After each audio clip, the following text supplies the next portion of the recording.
সঙ্গের যে বোন ভূমিষ্ঠ হয়েছে আকলিমাকে আমি বিবাহ করতে চাই। আমি হাবিলের সঙ্গে যে বোন হয়েছে আমি ওই বোনকে বিবাহ করব না। আদম আলাইহিস সালাম কাবিলকে বলে দিল, আমার কোনো হাত নাই, মালিক বিধান দিয়েছেন, মালিকের ইচ্ছা অনুযায়ী তোমার বিবাহ করতে হবে, তুমি আকলিমাকে বিবাহ করতে পারবা না। তোমার সঙ্গে যে বোন, তোমার আকলিমা বোন, এই আকলিমাকে হাবিলের সঙ্গে বিবাহ দিতে হবে। কাবিল মানে না, তার পিতার সঙ্গে এক পর্যায়ে অনেক কথা কাটাকাটি করে। তখন আদম আলাইহিস সালামকে আল্লাহ রাব্বুল আলামিন শিখায় দেন, আপনার সন্তানদেরকে জানায় দেন তারা যেন কোরবানি করে, তারা দুই ভাই যেন কোরবানি করে। কোরবানি কোথা থেকে আসলো সূচনা দেখেন। তারা দুই ভাই কোরবানি করবে, যেই ভাইয়ের কোরবানি কবুল হবে তার সঙ্গেই আকলিমাকে বিবাহ দেওয়া হবে। সুবহানাল্লাহ বলি। আদম আলাইহিস সালাম বললেন, তোমরা কোরবানি করো। সেই সময়ের কোরবানির নিয়ম ছিল, কোরবানির যে বস্তু ওইটাকে পাহাড়ের ওপর রেখে আসবে, আসমান থেকে আগুন পাঠায়া যেই বস্তুকে পোড়ায় দিবে ওইটাই হয়ে যাবে কোরবানি কবুল। ওই কোরবানি কবুল হবে। আর তাদের কোরবানির বস্তু হলো হাবিল ছিল, সে পালন করত উট এবং দুম্বা। সে কি করলো, বাবার ওসিয়ত অনুযায়ী সুন্দর সবল দেখতে সুন্দর চেহারাওয়ালা উট এবং দুম্বা কুরবানি করার জন্য প্রস্তুতি নেয়। আর কাবিলের ভিতরে অহংকার, কাবিল হলো কৃপণ, কাবিল তার ইখলাস দুর্বল হওয়ার কারণে তার ভিতরে চিন্তা চেতনা, যেই ফসল পোড়ায় ভস্য করে দিবে, ভালো ফসল দিয়ে দরকার কি, সাধারণ ফসল দিলেই হবে, আগাছা ফসল সে বেছে নিল। কি বলেন? আমাদের ভিতরে এক শ্রেণীর মানুষ আছে কোরবানি পশু ক্রয় করবে, বাজারে যায় দেখে অল্প টাকায় কোরবানি পশু পাওয়া যায়নি। অল্প টাকা হলে তো বেঁচে যায়, কোরবানি দিতে হবে মাত্র, কিন্তু কোরবানি তো মালিকের জন্য দিতে হবে। আপনার ভালো পশু ক্রয় করতে হবে, আপনার টাকা যেরকম রয়েছে টাকা অনুযায়ী আপনার পশুকে আপনার নির্বাচন করতে হবে।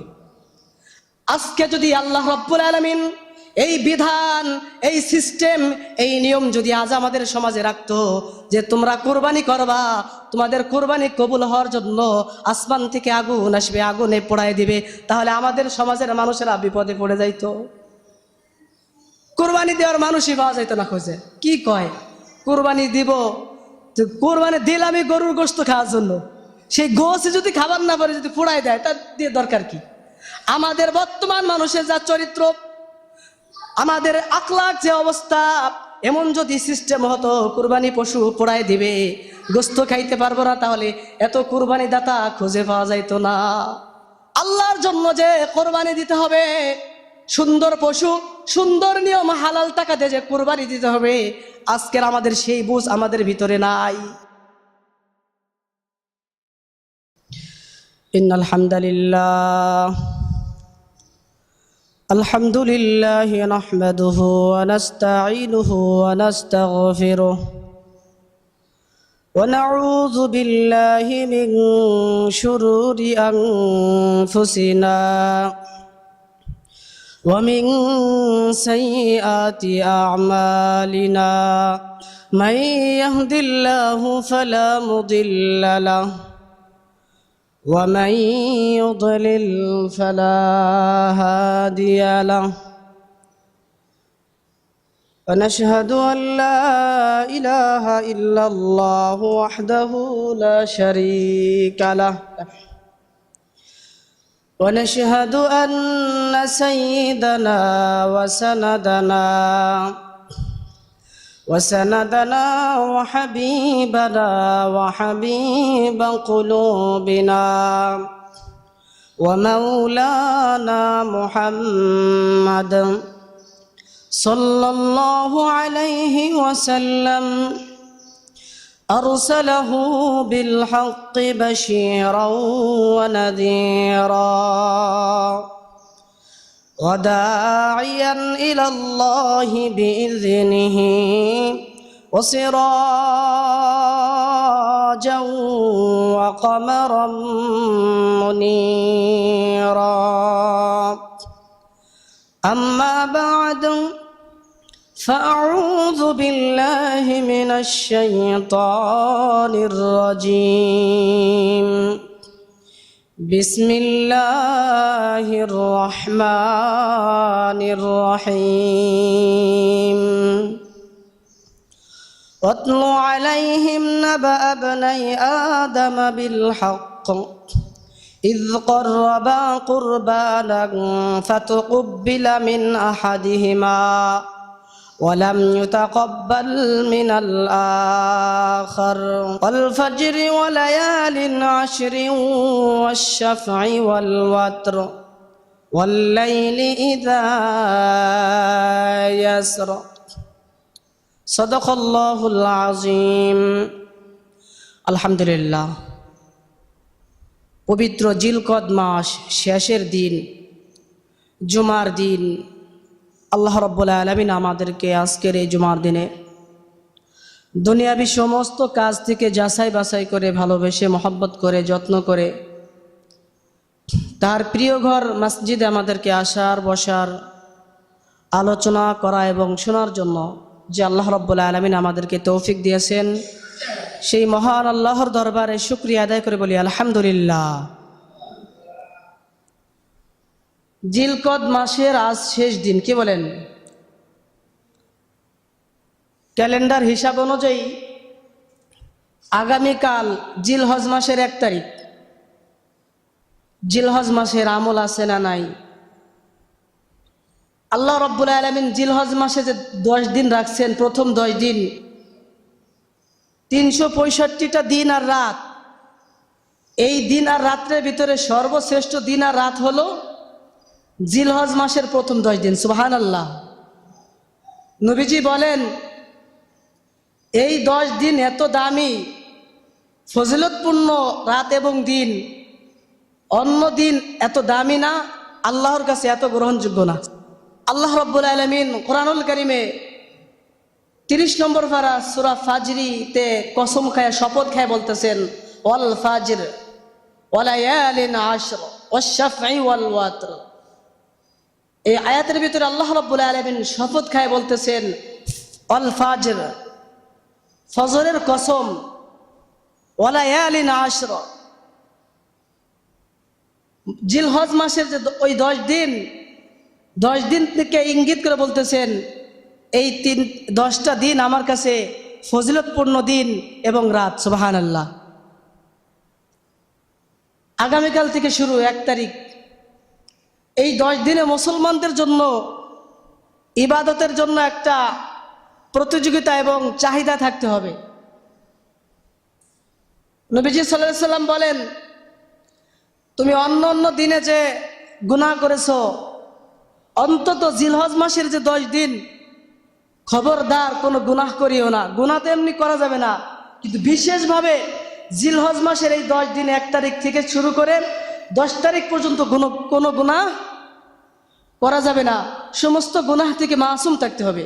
এই জিলহজ মাসের 10 দিনে যে আমলের ভিতরে অন্যতম আমল হলো জিকির করা, আল্লাহর স্মরণ করা, বেশি বেশি জিকির করা, বেশি বেশি সুবহানাল্লাহ, আলহামদুলিল্লাহ, লা ইলাহা ইল্লাল্লাহ, আল্লাহু আকবার বলা, তাকবীর, তাহমিদ এবং তাহলিল বেশি বেশি পড়া। আমরা তো মনে করেন যে সাধারণভাবে আমল করি যে জিলহজ মাসের 9 তারিখ থেকে 13 তারিখ আসর পর্যন্ত 5 ওয়াক্ত নামাজের ফরজ নামাজ শেষে সালাম ফিরাই বলি, কি বলেন? আল্লাহু আকবার, আল্লাহু আকবার, লা ইলাহা ইল্লাল্লাহ, আল্লাহু আকবার, আল্লাহু আকবার, ওয়ালিল্লাহিল হামদ। নবীজি সাল্লাল্লাহু আলাইহি সাল্লাম বলেন 9 তারিখ থেকে শুরু করো নয়, 1 তারিখ থেকে শুরু করেই প্রতিনিয়ত বেশি বেশি এই তাকবীর, তাহমিদ এবং তাহলিল বেশি বেশি পড়ো। নামাজ ছাড়াও বেশি বেশি পড়ার কথা বলা হয়েছে। ইনশাল্লাহ আমরা পড়তে পারবো না, মনে মনে বেশি বেশি এই আমলটা করব। এবং যারা কোরবানির জন্য নিয়ত করেছি, কোরবানির দাতাদের জন্য 1 তারিখ থেকে শুরু করে তাদের একটা আমল করতে হবে। তাদের যে হাতে পায়ের আঙ্গুল আছে, যে নখ আছে এবং যে গোফ, তারা কি করবে না, কাটবে না, রেখে দিবে। 1 তারিখ থেকে শুরু করে একেবারে জিলহজ মাসের 10 তারিখ পর্যন্ত কোরবানি পশু জবাই হওয়ার পরে কোরবানির শেষে তাদের এই শরীরের অবাঞ্ছিত যে পশম এবং গোফ এবং হাতের যে আঙ্গুলি রয়েছে, নখ রয়েছে, এগুলো কি করব আমরা এই 10 দিনের ভিতরে 9 দিনের ভিতরে কাটবো না, 10 দিনের দিনে আমরা কুরবানি পশু জবাই করে আমরা কাটবো, ইনশাল্লাহ পারবো না? যারা নিয়ত করেছে ইনশাল্লাহ আমরা কি করব? এই আমলটা করব। আল্লাহ আমাদেরকে তৌফিক দান করেন। এবং রোজা রাখার কথা বলা হয়েছে, জিলহজ মাসের 1 তারিখ থেকে শুরু করে 9 তারিখ আরাফার দিন পর্যন্ত রোজা রাখা। কোন রেওয়াতে আসছে 8 তারিখ এবং 9 তারিখও রোজা রাখার কথা বলা হয়েছে। অনেক ফজিলতপূর্ণ এই রোজা, বিগত এবং সামনের 1 বছরের গুনাহ মাফ করে দেন। সুবহানাল্লাহ। তাহলে এই 10 দিনের মূল্য আল্লাহর কাছে আছে না নাই? আমরা তো শুধু কি করি, কুরবানি পশু ক্রয় করার জন্য ব্যস্ত হয়ে যাই, লাস্টের 3 দিন আমরা জাঁকজমকভাবে পালন করি। কিন্তু মুসলমানদের জন্য শুধু এই 3 দিন নয়, আমাদের আগামীকাল যে 1 তারিখ জিলহজ মাসের, এই 1 তারিখ থেকে আমাদের জিলহজ মাসের আমল শুরু করে দেবে, ইনশাআল্লাহ পারবো না? হাদিস শরীফে আসছে, নবীজি সাল্লাল্লাহু আলাইহি সাল্লাম বলেন, জিলহজ মাসে তোমরা এই 10 দিনে বেশি বেশি কোরআন তেলাওয়াত করো। আমরা ইনশাআল্লাহ আগামীকাল থেকে বেশি বেশি কোরআন তেলাওয়াত করবো, যারা পারি। ইনশাআল্লাহ করতে পারবো না?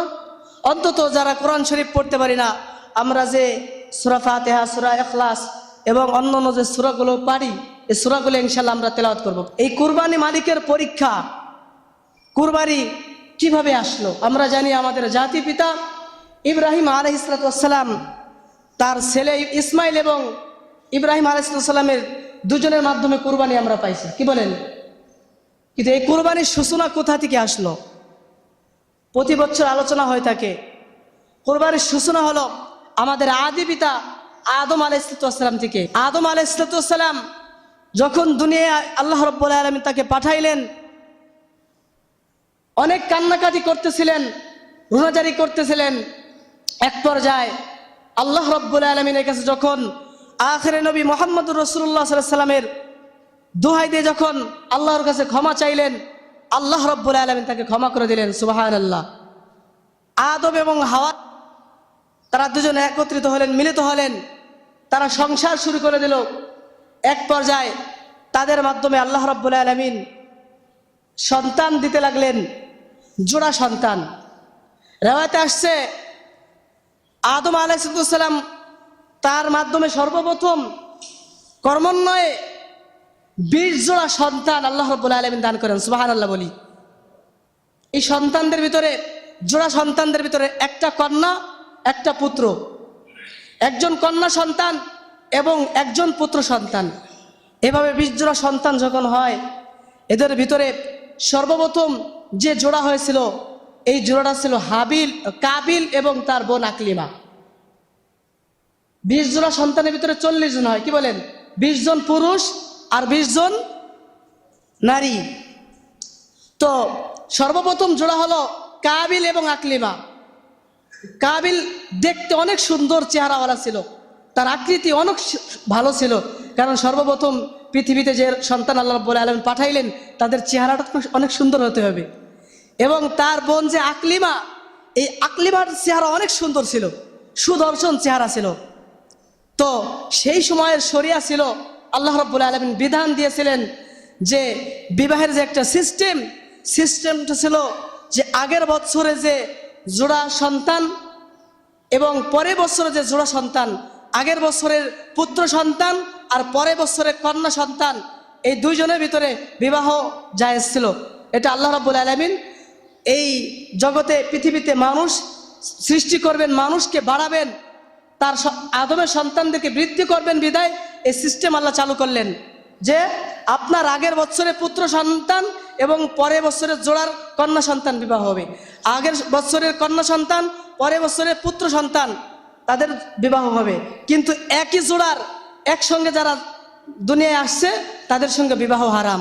যেমন আমাদের সময় এখন ভাই বোন বিবাহ জায়েজ আসেনি, নাই।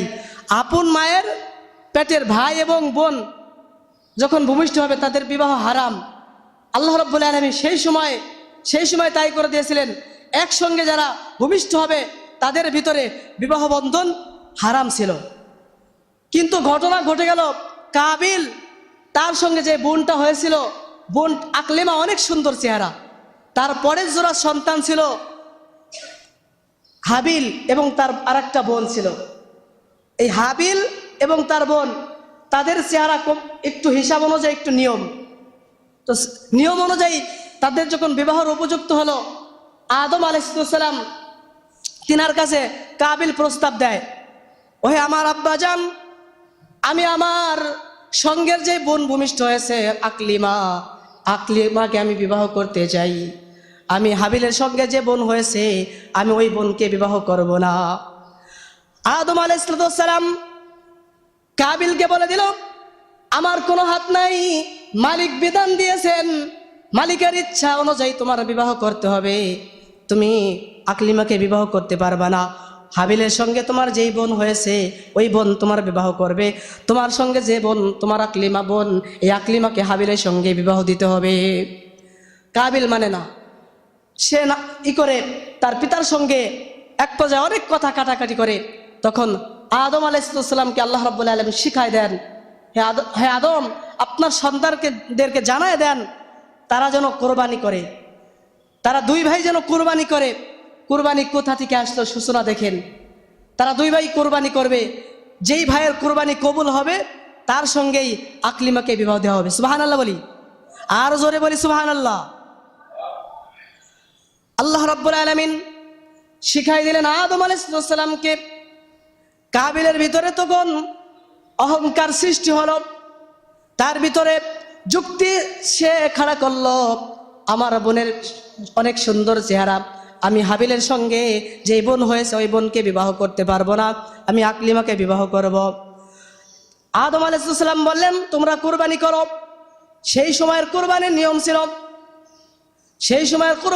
ছিল, কুরবানির যে বস্তু ওইটাকে পাহাড়ের উপর রেখে আসবে, আর মালিক যেই বস্তুটাকে পোড়ায় দিবে, আসমান থেকে আগুন পাঠায়া যেই বস্তুকে পোড়ায় দিবে ওইটাই হয়ে যাবে কোরবানি কবুল। ওই কোরবানি কবুল হবে যারটা পোড়ায় ভস্য করে দিবে।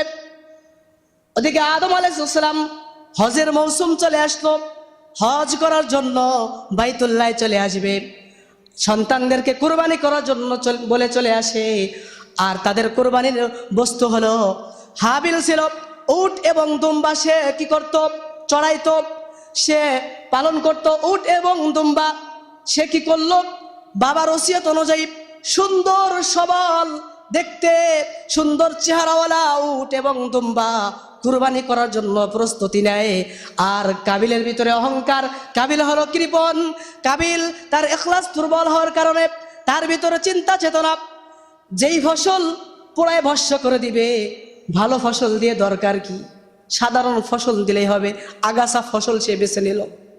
কি বলেন, আমাদের ভিতরে এক শ্রেণীর মানুষ আছে কোরবানি পশু ক্রয় করবে, বাজারে যায় দেখে অল্প টাকায় কোরবানি পশু পাওয়া যায়নি, অল্প টাকা হলে তো বেঁচে যায়, কোরবানি দিতে হবে মাত্র, কিন্তু কোরবানি তো মালিকের জন্য দিতে হবে। আপনার ভালো পশু ক্রয় করতে হবে, আপনার টাকা যেরকম রয়েছে টাকা অনুযায়ী আপনার পশুকে আপনার নির্বাচন করতে হবে। আপনার কোরবানি পশু আপনি সিলেকশন করবেন, আপনার কি পরিমাণ টাকা আছে, আপনি যখন ভালো টাকার মালিক, আপনার ভালো দেখতে সুন্দর চেহারাওয়ালা একটা পশু আপনার ক্রয় করতে হবে।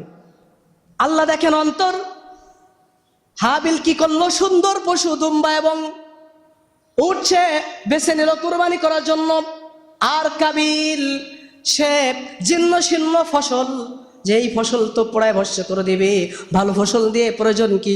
এই দুই ভাই যখন পাহাড়ের উপর ফসল রেখে আসে, মালিকের পক্ষ থেকে আসমানি আগুন এসে হযরত আদম আলাইহিস সালামের ছেলে হাবিলের যে দুম্বা এবং উট আল্লাহর পক্ষ থেকে পোড়ায় দেয়, তার কুরবানিকে আল্লাহ রাব্বুল আলামিন কবুল করে দেয়। সুবহানাল্লাহ। কিন্তু কাবিলের ভিতরে হলো শয়তানি, যে আমার কুরবানি যদি কবুল না হয়, কবুল যদি নাও হয়, আমি কি করব, যে কোনো মূল্যে আমি আকলিমাকে বিবাহ করব। তার ভিতরে ছিল দুষ্টামি। ও ভাই, এই যে কুরবানি কবুল হলো না হাবিলের, কারণ তার দিলের ভিতরে কি নাই, তার দিল পরিষ্কার নাই। আজকে যদি আল্লাহ রাব্বুল আলামিন এই বিধান, এই সিস্টেম, এই নিয়ম যদি আজ আমাদের সমাজে রাখতো, যে তোমরা কোরবানি করবা, তোমাদের কোরবানি কবুল হওয়ার জন্য আসমান থেকে আগুন আসবে, আগুনে পোড়ায় দিবে, তাহলে আমাদের সমাজের মানুষেরা বিপদে পড়ে যাইতো, কোরবানি দেওয়ার মানুষই পাওয়া যাইতো না খোঁজে। কি কয় কোরবানি দিব, কোরবানি দিলাম আমি গরুর গোশত খাওয়ার জন্য, সেই গোস যদি খাবার না পারে যদি পোড়াই দেয়, তার দিয়ে দরকার কি? আমাদের বর্তমান মানুষের যা চরিত্র, আমাদের আখলাক যে অবস্থা, এমন যদি সিস্টেম হতো কুরবানি পশু পোড়ায় দিবে, গোস্ত খাইতে পারবো না, তাহলে এত কুরবানি দাতা খুঁজে পাওয়া যাইতো না। কুরবানি দেয়, হুজুর কুরবানি তো বিশাল গরু ক্রয় করে এনেছি, একটা রান, নতুন মেয়ে বিবাহ দিছি, মায়ে বাড়ি রান পাঠাইতে হবে, কুরবানির গোশত নিজেরা সারা বছর ফ্রিজে রাইখা রাইখা খাবো। আল্লাহর জন্য যে কোরবানি দিতে হবে, সুন্দর পশু, সুন্দর নিয়ম, হালাল টাকা দিয়ে যে কোরবানি দিতে হবে, আজকের আমাদের সেই বুঝ আমাদের ভিতরে নাই। ও ভাই, আপনি কোরবানি পশু ক্রয় করবেন, আপনার যত টাকা পয়সা আছে, টাকার ভিতরে যদি একটা টাকাও যদি হারাম থাকে, আপনার কোরবানি কবুল হবে না। একজন মানুষ হারাম উপার্জন করতেছে, সে ডিউটি করতেছে হালাল, তার 8 ঘন্টা ডিউটি, সে 8 ঘন্টায় কিন্তু ডিউটি করতেছে, ডিউটির ভিতরে ফাঁকি নাই, কিন্তু তার যে উপার্জনের যে সিস্টেমটা হলো হারাম, হারাম প্রতিষ্ঠানে তার চাকরি। কুরবানি এত সহজ নাকি? কুরবানি তো ইব্রাহিম খলিলুল্লাহ করেছিলেন তার প্রিয় বস্তুকে, তার প্রিয় কলিজার টুকরা সন্তানকে। আপনার ভূমিকা থাকতে হবে, আপনার ভিতরে ভূমিকা থাকতে হবে ইব্রাহিম খলিলুল্লাহর ভূমিকা। আপনি টাকা পয়সার মালিক হয়েছেন, আপনার প্রিয় টাকা, আপনার সবচাইতে ভালো টাকা, স্বচ্ছ টাকা, সুন্দর টাকা আপনাকে নির্বাচন করতে হবে, যেন কুরবানি পশু ক্রয় করার টাকার ভিতরে কোনো যেন হারাম টাকা থাকে না। আপনার যে পশু, এই পশু থাকতে হবে ইসমাইল, আপনার পশুর ভূমিকা থাকবে ইসমাইলের ভূমিকা। ইব্রাহিমের প্রিয় বস্তু ছিল ইসমাইল। আপনি অনেক টাকা পয়সার মালিক, আপনার প্রিয় টাকা, আপনি ইব্রাহিম খলিলুল্লাহর ভূমিকা পালন করবেন, সুন্দর টাকা দিয়ে, কষ্টের টাকা দিয়ে আপনি পশু ক্রয় করবেন। আর আপনার যে ইসমাইলের ভূমিকা থাকবে আপনার পশুটা যেন সুন্দর হয়, যেন কাবিলের মতো পশু যেন আপনার হয় না। কাবিল মনে করছে কি এটা তো মালিক পোড়াই দিবে, এটা জীর্ণ শীর্ণ হলে সমস্যা কি? সে সাধারণভাবে সে কি করলো, কুরবানির জন্য ফসল পাহাড়ে রেখে আসলো, তার কুরবানি কবুল হলো না, কারণ তার দিলের ভিতরে ছিল নেফাকি, তার দিলের ভিতরে ছিল খারাপ নিয়ত, মালিকের জন্য তার কুরবানি ছিল না। আজকে আপনার আমার কুরবানি যদি গোস্ত খাওয়ার জন্য হয়ে থাকে, আপনার আমার কুরবানি যদি মানুষ সমাজে দেখানোর জন্য হয়ে থাকে, আমি 2.5 লক্ষ টাকা দিয়ে কুরবানি পশু ক্রয় করেছি, এই যে তো অহংকার আপনার ভিতরে চলে আসে, তাহলে আপনার কুরবানি পশু ক্রয় করেও আপনি শুধু গোস্তই খাবেন, আপনার কুরবানি কবুল হবে না। এজন্য পশু ক্রয় করার আগে টাকা নির্বাচন করেন, এবং সুন্দর টাকা দিয়ে পশু ক্রয় করে এনেই এখানে ক্ষান্ত হবেন না। পশুর সঙ্গে ভালোবাসা স্থাপন করেন, আর মালিকের সঙ্গে সম্পর্ক স্থাপন করেন। আল্লাহ, তোমার জন্য আমি কুরবানি করব, একমাত্র তোমার সন্তুষ্টের জন্য কুরবানি করব। আল্লাহ, আমার দিলের ভিতরে যেন কোনো অহংকার না আসে। আল্লাহ, তুমি আমার এই পশু কুরবানিটা কবুল করে নিও। মালিকের কাছে কান্নাকাটি করা, মালিকের কাছে রোনাজারি করা। আর এই পশুকে কি করেন, যদি পারেন, সম্ভব হয়, কিছুদিন আপনার নিজের ঘরে নিজের হাতে লালিত পালিত করেন। আপনি এই পশুকে নিজে খাওয়ান, নিজে গোসল করান, নিজে যত্ন করেন। যখন একটা সপ্তাহ এই পশুটা আপনি লালন পালন করবেন, তখন এই পশুর প্রতি আপনার একটা মহব্বত সৃষ্টি হবে, মায়া সৃষ্টি হবে। এই পশুটা যখন আপনি কুরবানি করতে যাবেন, দিলের ভিতরে কষ্ট লাগবে, আর এই কষ্টটাকে যখন আপনি জবাই করবেন, কুরবানি করবেন, আপনার কুরবানি ইব্রাহিম খলিলুল্লাহর মতো কুরবানি হয়ে যাবে। সুবহানাল্লাহ বলি। এজন্য ভাই বলতেছিলাম, কাবিল মানে না, সে আকলিমাকে বিবাহ করার জন্য কুরবানি তাদের কবুল হলো না। হাবিলের পশু আল্লাহ রাব্বুল আলামিন কুরবানি করে নিলেন, তার পশুকে পোড়াই দিলেন। কিন্তু কাবিলের ভিতরে কি আসলো, অহংকার আসলো, যদি আমি কাবিল আকলিমাকে বিবাহ করতে পারবো না, পিতা বাড়িতে নাই, হজে গিয়েছে, আদম আলাইহিস সালাম হজে গেছে, কি করলো, কাবিল নিজের ভাইকে নিয়ে পাহাড়ের উপর নিয়ে এসে মারতে লাগলো। অতলু আলাইহিম নাবা আবনাই আদম বিল হক ইয করবা কুরবানান ফাতুকব্বিলা মিন আহাদিহিমা ওয়া লাম ইতাকাব্বাল মিনাল আখার। সে বসে দেন, দাঁড়ায় না থেকে ডিস্টার্ব হয় বয়ানের। কাবিল কি করলো, হাবিলকে পাহাড়ের উপর নিয়ে যায়, পাহাড়ের উপর নিয়ে যেয়ে তাকে মারতে চায়। অতলু আলাইহিম নাবা আবনাই আদম বিল হক, ইল করবা কুরবানান ফাতুকুব্বিলা মিন আহাদিহিমা, মারতে চায়। হাবিল তখন বিনয় পোষণ করে, হে আমার বড় ভাই কাবিল ভাই, আপনি আমাকে মেরেন না, আপনি আমাকে মাইরেন না। আর তারপরে মারতে যায়। হাবিল বলে, আপনি যদি আমাকে মারেন আমি মারবো না, কারণ আমি ভয় করি আল্লাহকে। আমি ভয় করি কাকে? আল্লাহকে। আমি আপনাকে মারতে পারবো না। এক পর্যায়ে পাথর দিয়ে আঘাত করে নিজের কলিজার টুকরা নিজের ছোট ভাইকে কাবিল পাথরে আঘাত করে মেরে ফেলে। তখন নিজে অনুশোচনা আসে, হায় রে কি করলাম, নিজের ভাইকে নিজে মেরে ফেললাম। আল্লাহ রাব্বুল আলামিন সঙ্গে সঙ্গে আসমান থেকে দুটি কাক পাঠাই দিল। এখন কি করবে কাবিল হাবিলের লাশকে? কি করবে? দুইটা কাক আসে, দুইটা কাক মারামারি করে। একটা কাক আর একটা কাককে মেরে ফেলে। দেখতেছে বালু কি করে খনন করে ওই জীবিত কাক মৃত কাককে মাটি দিয়ে ফেলে। এই দৃশ্য দেখে তার কি করে কাবিলের ভিতরে আসে, তাহলে আমার ভাইকে ও কি করতে হবে, এভাবে মাটি দিতে হবে, মাটি খনন করে তাকে মাটি দিতে হবে, তাকে দাফন করতে হবে। ও ভাই দেখেন, আল্লাহ রাব্বুল আলামিন এই পৃথিবীর ভিতরে এই কাবিলের শিক্ষক বানাইছে একটা কাউয়াকে। আল্লাহ ইচ্ছা করলে তার দিলের ভিতরে তার ভাইকে কিভাবে দাফন করবে শিখাই দিতে পারতো, কিন্তু দেয় নাই। সে হলো জালেম জুলুমকারী। আল্লাহ রাব্বুল আলামিন তার শিক্ষক বানাই দিল একটা কাককে বানাই দিছে তার শিক্ষক। এই দৃশ্য দেখে নিজের ভাইকে দাফন করে ফেলে। ওদিকে আদম আলাইহিস সালাম হজ যখন শেষ করে বাড়িতে এসে হাবিলকে না পায়। এবার কাবিলকে বলে, কাবিল কোথায় তোমার ভাই, আমার কলিজার টুকরা সন্তান হাবিল কোথায়? কাবিল বলে, কি জানো, আমি বলতে পারি না। যে খুন করে সে নিজের খুন স্বীকার যায়নি, বিভিন্নভাবে মিথ্যা কথা বলে।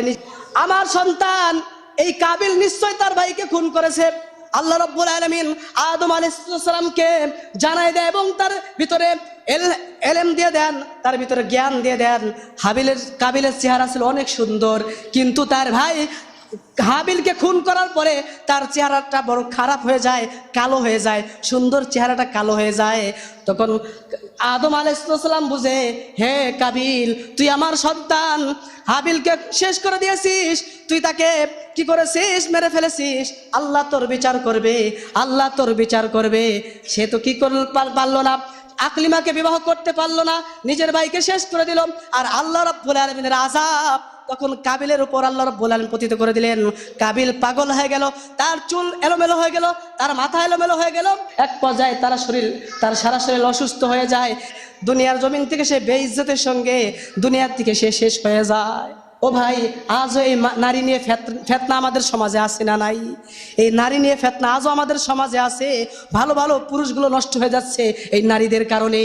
এই নারীদের কারণে আখিরাতের ময়দানে হাজার হাজার যুবক, হাজার হাজার পুরুষ জাহান্নামী হয়ে যাবে। এজন্য ভাইরা, আপনার আমার ইমানকে ঠিক রাখতে হবে। আমার আলোচনার উদ্দেশ্য হলো কুরবানি। কুরবানির যে পশু ক্রয় করবেন আপনি, আপনার কুরবানির পশুটা যেন হাবিলের সঙ্গে মিল হয়ে যায়। হাবিলকে যখন কুরবানি করতে বলা হলো, তার সুন্দর টাকা, সুন্দর উট, সুন্দর দুম্বা সে কি করলো, নির্বাচন করে কুরবানির জন্য গ্রহণ করলো, সে বেছে নিল।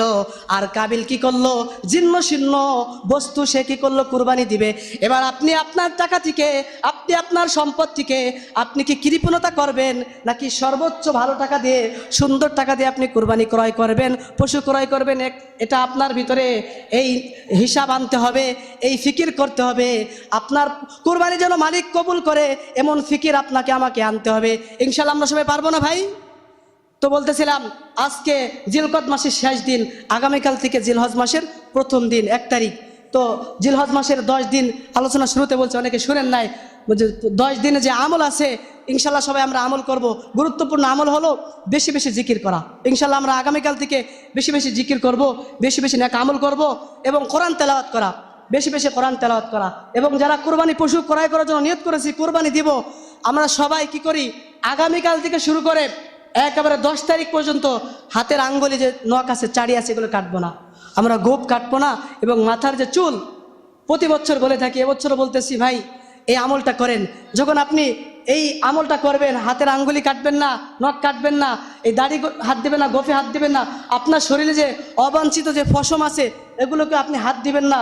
যখন আপনি কুরবানির দিন কুরবানি পশু জবাই করে যখন আপনি এই কাজগুলো করবেন, আপনার প্রতিটা লোমের বিনিময়ে আল্লাহ রাব্বুল আলামিন কুরবানির পশু জবাই করার সব দান করবেন। সুবহানাল্লাহ। আর আরো আমল আছে যে রোজা, আরাফার দিন 9 তারিখে যে রোজা, এই রোজাটা যে রাখবে আল্লাহ রাব্বুল আলামিন তার আমল নামায় সামনের এবং পিছনের 1 বছরের যত গুনাহ আছে আল্লাহ রাব্বুল আলামিন মাফ করে দিবেন। সুবহানাল্লাহ। আমরা আরাফার দিন রোজা রাখবো এবং আগামীকাল থেকেও 9 তারিখ পর্যন্ত রোজা রাখা যেতে পারে। রেওয়ায়াত 3 ভাবে আসছে, 8 তারিখ 9 তারিখে রোজা রাখা যেতে পারে ইনশাল্লাহ। তো আমরা এই আমলগুলো করব। আর বিশেষ করে খাস করে যে আমরা যারা কুরবানি দেওয়ার জন্য নিয়ত করেছি, সবাই আমাদের নিয়তগুলো সহি করে নেই। আমাদের যে টাকাগুলো ভাই হাতে ধরে পায়ে ধরি যেন হারাম টাকা না হয়। আপনার সর্বোচ্চ ভালো টাকা, হালাল টাকা দিয়ে আপনি কুরবানি পশু ক্রয় করেন। আল্লাহ আমাদের সকলদেরকে, যে জুমার আলোচনা হলো এই আলোচনার প্রতি আল্লাহ রাব্বুল আলামিন আমাদের সকলদেরকে আমল করে চলার তৌফিক দান করেন। আমিন। ওয়া আখির দাওয়ানা আলহামদুলিল্লাহি রাব্বিল আলামিন। যারা সুন্নত নামাজ পড়ে নাই 4 রাকাত ক্বাবলাল জুমআহ সুন্নত পড়ে নেই।